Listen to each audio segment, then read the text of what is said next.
Hey, Kevin. Somebody asked Coach Forbes just now about did he miss not wearing a suit at games?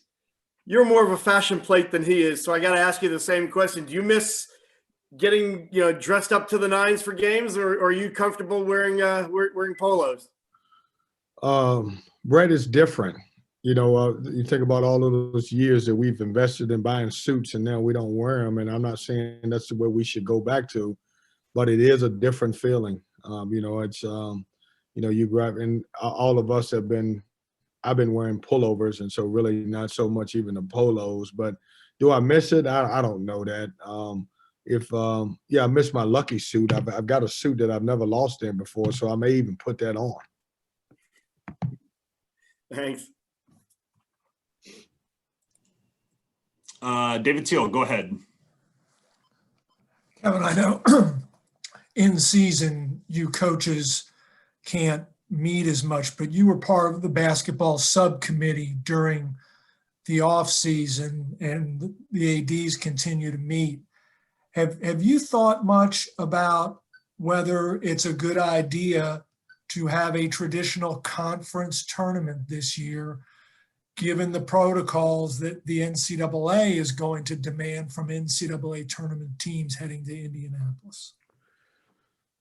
David, we talked about so much stuff, and I was honored to have the opportunity just to be on those calls. And we talked about, NCAA tournament, how that should look. We talked about, our own conference tournament. We talked about whether we should possibly have a bubble. And so we talked about a lot of the things. I guess I'll throw it back at you, and I know you were asking the questions, but what's the alternative?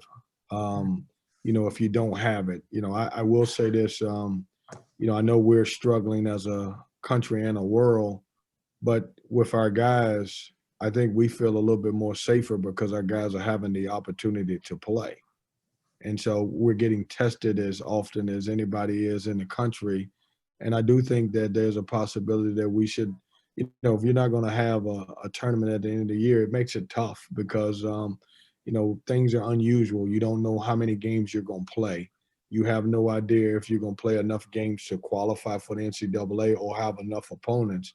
And for some folks, that may be their opportunity to make it to the tournament by being able to play and obviously trying to win the tournament and get the automatic bid. So I'm a fan of us having the tournament, especially if we can continue to do the right stuff. And I'm sure the ACC is the best at making sure that we're following protocol. And it'll be weird because there may be a situation where going into the tournament that you may have one or two teams that have to drop out. But that's no different than what's going to happen in the NCAA tournament. So it's a lot of people that make a lot more money at that level to figure that out than we do.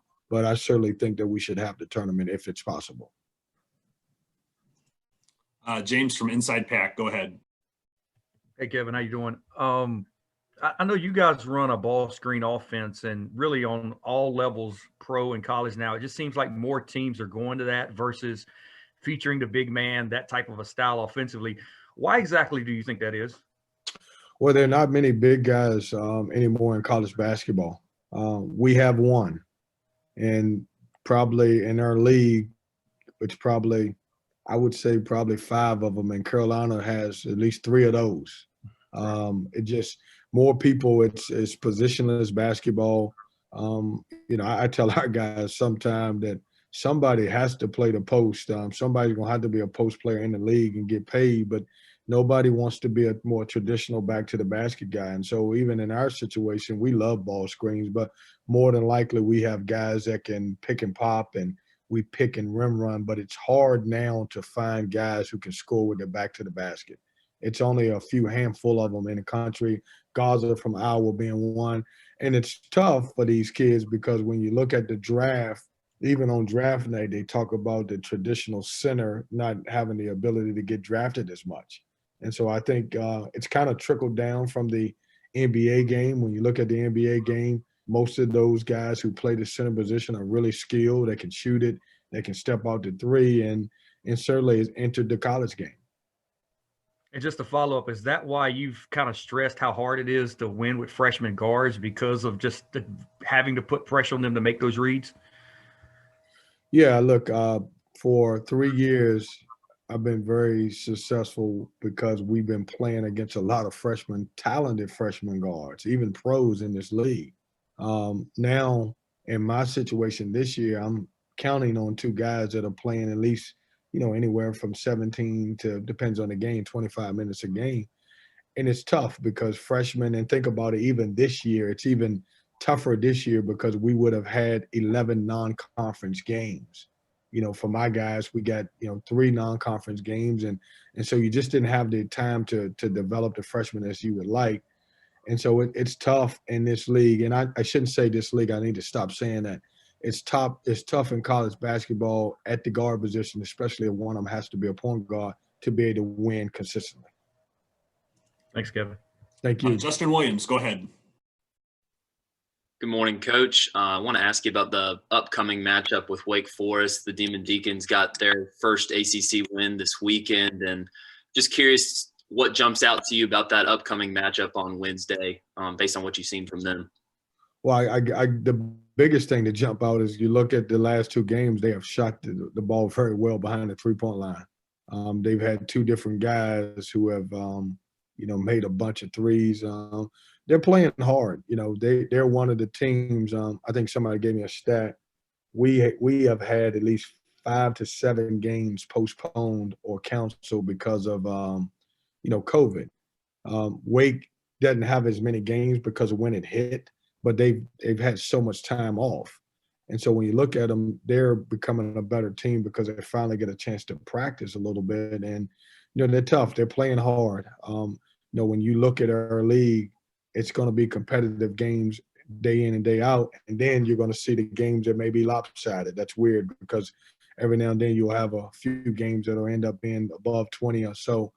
But they're a talented team. They're playing hard. They believe in one another. I've been watching tape for the last, 24 to 48 hours. And the biggest thing is they have really shot the basketball behind the three-point line. And that's tough to guard when you're making those shots. And they've been tough shots.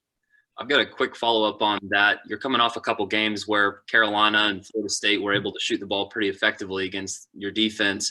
What have you seen now that you've had some time to watch those games back? What do you guys need to do better to prevent other teams from knocking down shots like that?